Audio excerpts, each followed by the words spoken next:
Hey guys, today I thought I'd do a fun video of a little unboxing and swatching of this new Sennelier set that I bought.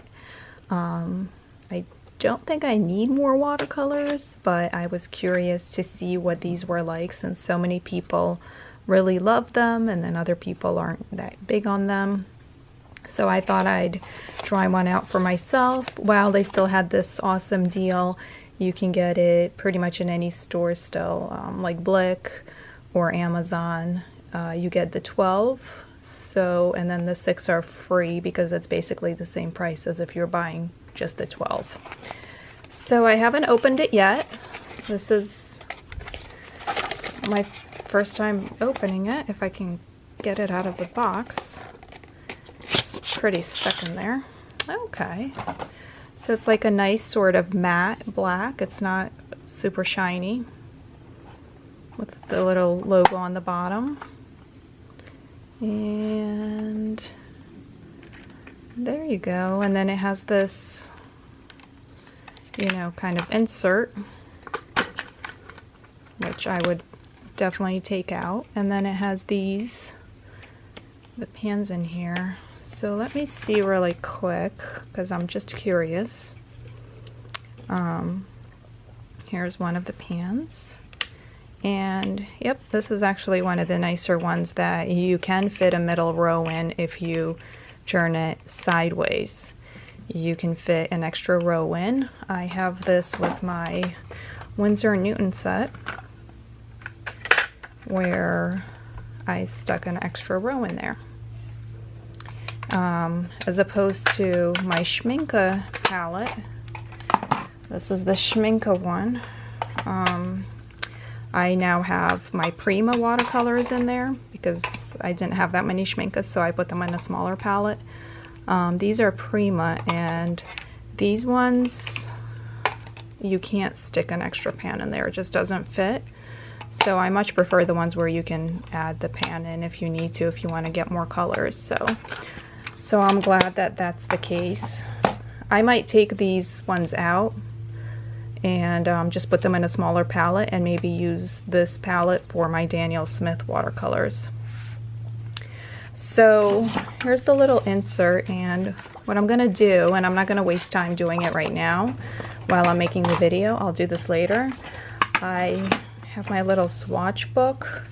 I will cut these out and kind of glue them in here so that all of my colors are labeled, and I might look up online the different pigments that are in these colors and write that in as well, write that information in. But if I can just use this as opposed to handwriting all this information, it just makes it look neater and just much easier. So alright, so let's give it a go. And I have a little bit of water and a paper here, so let's give it a try and let's see how easily they activate with water. All of my other paints activate with water pretty easily and quickly, so I just want to see how well these ones do.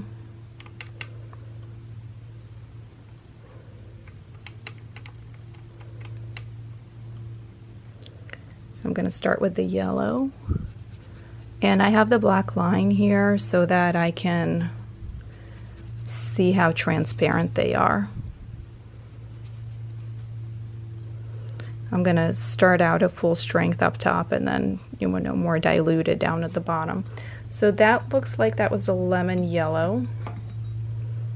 Actually, let me get that insert again so I can kind of say. Yep, that was a lemon yellow. Which is, what's interesting, all the companies do their stuff differently.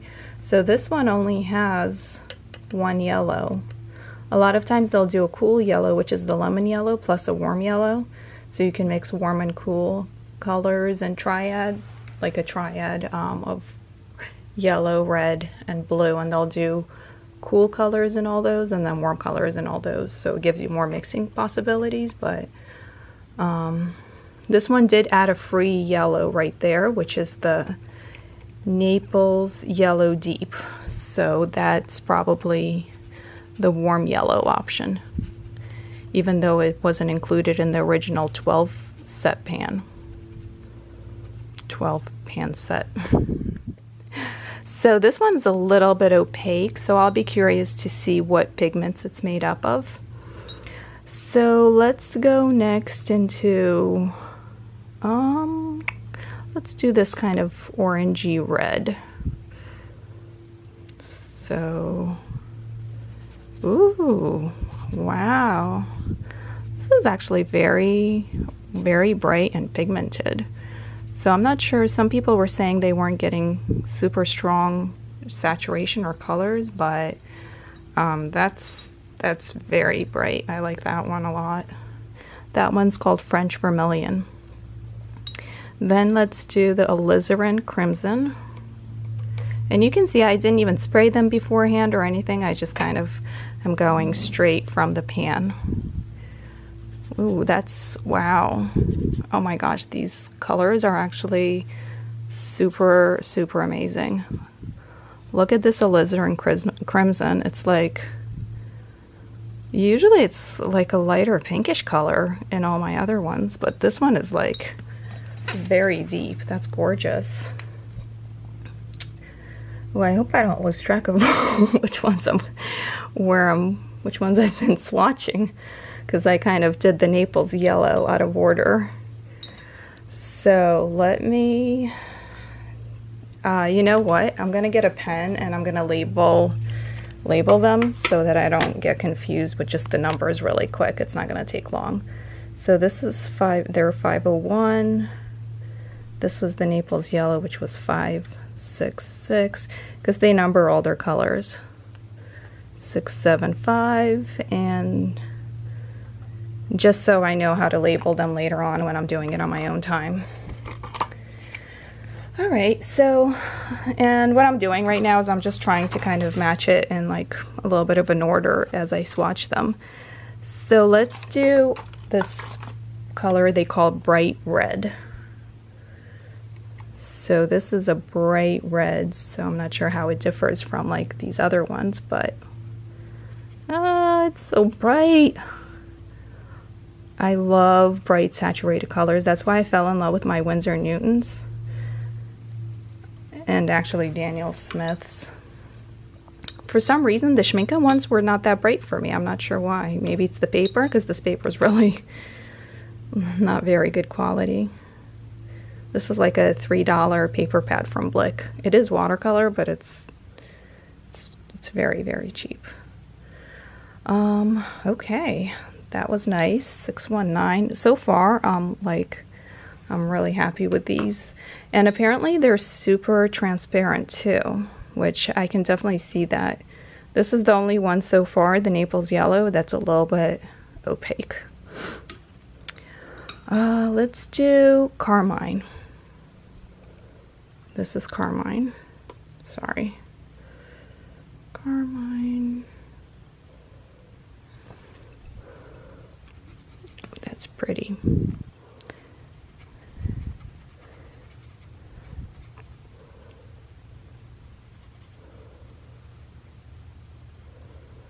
It's really pretty. And actually, because I like things to be more saturated, I'm going to add even a little bit more up top here so that I can get the really high intensity up top. And it's nice to see too, like when you have the super saturated high intensity up top, you know, it's easy for them all to be transparent at the bottom where it's mostly water, but for them to still be transparent up top and so bright and powerful is really, really neat. Okay, 635. We're gonna do, I'm gonna keep those browns with the browns. So let's do purple next. I'm curious to see this one. This is the Dioxazine Purple, which should be nice and strong. It looks pretty black in the pan. So, oh my goodness. It's so strong that it's like where I have it the super saturated, it's just like black. I love the range of values here, that you can go from almost black to like a pretty purple at the bottom. That's just amazing. That just like really fits my style of painting so well. All right, let's do this Sennelier blue, 344. Now this is the only one I'm thinking there's a chance I'm not gonna like this one, because I know for a fact that this one is one of the ones that they did add white to, which makes it more opaque, which I'm not a huge fan of. Now I'm thinking I might buy like more of these actually to fill up these rows and keep this for this, because this actually has a chance of being one of my top favorite watercolors. Actually, I do like the Sennelier blue. It's definitely not as transparent, but it's such a pretty color. I'm kind of okay with it. It would be really nice for clouds, I think. All right, so let's keep moving. Let's move a little bit down. We're gonna do phthalo blue. Let's do phthalo blue next. I'm completely swatching these all out of order, so I just have to be careful.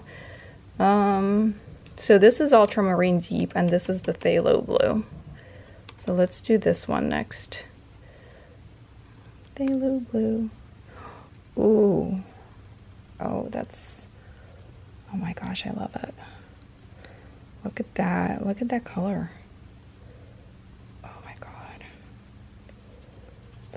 So nice. Oh my god, these colors are, I bought them just to buy them, just to try them, but I genuinely did not expect them to be so nice, honestly. Let's do, which is sad actually if you think about it, because I was buying it without having super high expectations, and yet I still bought it, so I'm not sure what that says about me, other than that I like to try new things. So let's do the ultramarine deep, which I'm assuming is like a French ultramarine basically. So it, oh wow, this one's like really strong too up top.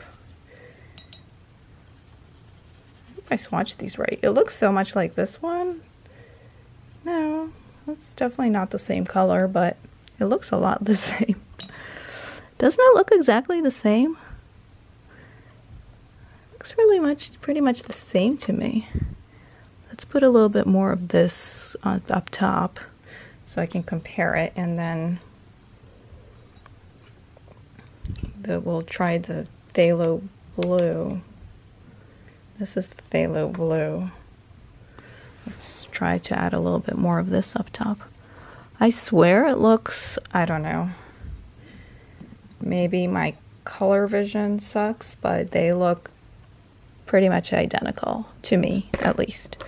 So let's do next a couple of greens. Let's do 805, which is phthalo green light, which is this. Oh, this one's like popping out there.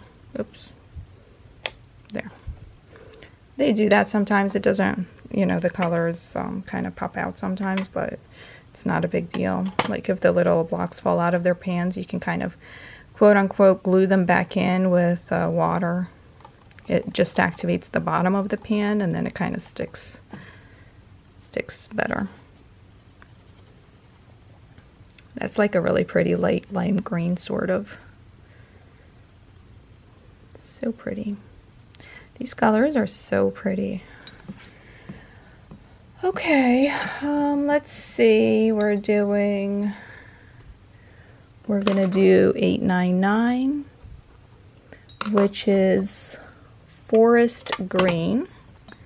So like I said, I'm a little bit out of order here, but that's okay. This one is forest green. Ooh. See, that's what I love it when they're almost like black at their most intense, because then, you know, you can always dilute them down. But if they're not super intense at their most intense, then you can't ever make them more intense, you know. So let me put that down and move the paper pad a little bit so we can keep going.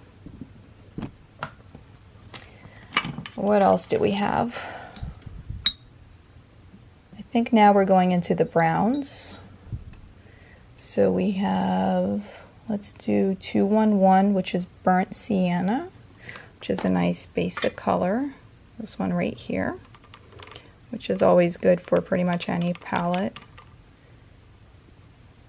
Okay, and I think I have too much water on the brush or something. Get a little bit more. It's not very exciting, but it's just kind of a staple in any palette. Just, you know, kind of a nice basic brown color. Browns are always a little bit more sort of sedentary and just kind of, you know, they are what they are, but let me see what else, which I'm trying to decide. Let's do this Venetian red, which is 623.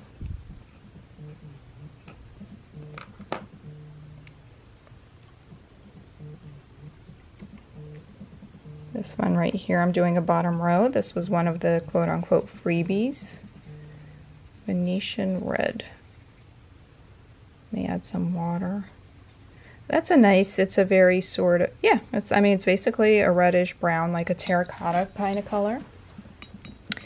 For the next one, let's do raw umber. 205. Raw umber is down here. It's this also not very exciting brown color. I think the browns reactivate a little bit harder, but no, I guess not. So it's another basic, darker, cooler, like a cooler brown, as opposed to the warmer browns, you know. Yeah, that's nice. Okay. So we got those. Let's do sepia, which is a very cool grayish brown, although you know what, actually they call this one warm sepia, so it might not be.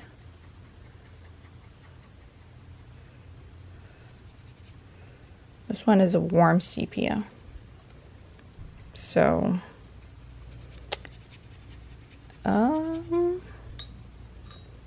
so yeah, it's not as cool as the sepias I'm used to, which is fine because that's a really, that looks almost like a burnt umber, so it's nice because I have the raw umber and now I have like a color that's like a burnt umber, so that's I'm happy with that choice that they made. And we're getting down to the last ones. I have a Payne's gray. That's nice. I like Payne's gray. I gotta say, one of my favorite colors is indigo. So I might have to supplement this with some sort of indigo color. Although when I was looking at their color chart, I didn't see an indigo. I saw indithrone blue that kind of looked like a nice intense blue, so I might consider that one. So let's do Payne's gray next, which is actually up at this top row of over here. Like I said, I'm doing these out of order in a way that makes sense to me. Oh, I like that Payne's gray. This is why I like indigo too. Indigo is kind of like this. It's just more bluish, but it's also got this like super intense, darker, you know, color to it, and then it can be, you know, blended out obviously. And finally we have black, which was a freebie, kind of unnecessary. Don't really need a black, but it's here, so it's nice. It gives you like, it's good for mixing, I guess, sometimes, depending on what you're trying to achieve. A lot of mixes add a black to them, like indigo adds a black to it. Like, I think in Daniel Smith, the indigo is just Indithrone blue with black mixed in. So actually, theoretically, I could make my own. So I believe that is all of them. And this is the results. So let me show you what we have. So that's how they've turned out. I love this one. Oh, this one's so nice. And that dioxazine purple is just amazing. And I love this one. See, I guess I just like all the ones that are super dark up top.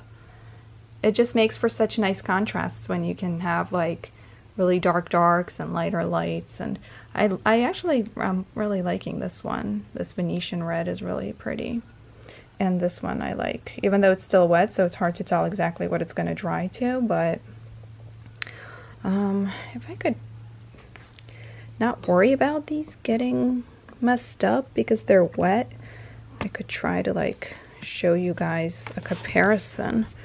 So hold on a second, that one I'm not going to show you. So these are the colors I got with my Schminke. So they look, I mean, they're really nice, don't get me wrong, but they're a little almost washed out looking to me. I don't know why, since everybody's like loves Schminke so much and it's their absolute favorite, so I'm not sure what I did wrong. These are my Daniel Smiths, and I do love these. I especially love all these like Primatech colors. They're really nice. I'm thinking of getting a lot more Daniel Smiths just to improve my palette, but you see, I love the Daniel Smiths. Like, it's even when it's dry, it's dark. Still stayed really dark at the top, which is really nice. And look at these gorgeous colors I got with the mixes. With just these 6 colors, I got all these. There's like a teal, and there's like, you know, I mean, pretty much anything. And then some nice purple mixes. And it was very easy, actually. And here's my favorite. This is Winsor & Newton. So this is what I'm talking about. Like, look at these dried, but look at how bright and intense they are. So I'm not sure why some people feel like their Winsor & Newtons, oh, there's my beloved indigo. You can see what I'm talking about. So I'm not sure why some people felt like their Winsor & Newtons were more washed out than their Schminkes, because I have the opposite situation. So I don't know. I guess everybody just likes different things, and that's totally fine. This is why it's fun to try different things and find what you like.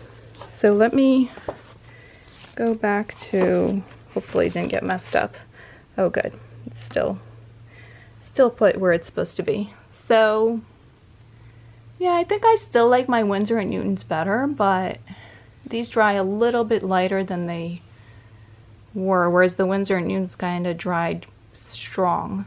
So I don't know, but I do really love these. I mean, they're just so like rich, and actually they work better with layering because they're so transparent. They're meant to be layered. So I'm guessing if it's that intense in just one layer of watercolors that I didn't even pre-activate, that it's gonna end up being that much more intense after I layer them and kind of see what happens. And by layering, I mean glazing, you know, putting down a thin layer and then putting another thin layer on top, and, you know, painting of that nature. So actually, if you guys could leave me a comment and